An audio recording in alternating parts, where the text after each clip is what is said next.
There's certain times when if you go open up a hive and they're not in very good humor, it's better just to put the top back on the hive, leave them alone that day, and come back another day. Kind of like people, sometimes they're in a good mood and sometimes they're not in a good mood, and you have to learn to know when that is.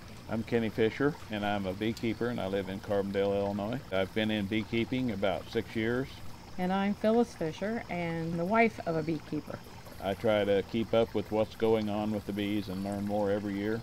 We had started noticing years ago that the bees were having problems, and we thought it would be a good idea to get into beekeeping, because if bees are going to be saved in the United States, they need to be saved with small beekeepers. I have small supers that are anywhere from 4.5 to 6 inches tall, and I take them out of the hive when they're full and capped, and I have a spinner that spins the honey out of the comb, and then I try to put the comb back in the hive the same day so the bees don't have to rebuild their comb to put honey back in it. This is our first year at the farmer's market, and we had enough honey to go 4 times this year. Hopefully next year we can go maybe twice that much or more. He loads it all.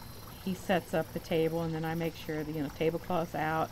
I like to make sure it looks pretty, but it catches everybody's eye. It has a professional look to it, and I think people appreciate that. They also appreciate the fact here, and I bring it to everybody's attention, that it is local honey, and that's a big selling point because people ask you that question almost constantly the whole time you're at the farmer's market.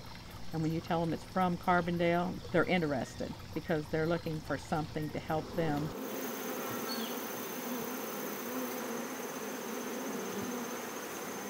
Some people think you're crazy because you're a bee person, but most people are really interested when you start talking to them about it. I wear a full suit with something over my face, try to keep them from stinging me as much as I can, but every time I'm working with them, I probably get stung at least once, maybe 5 or 6 times. Especially when you forget to zip certain zippers.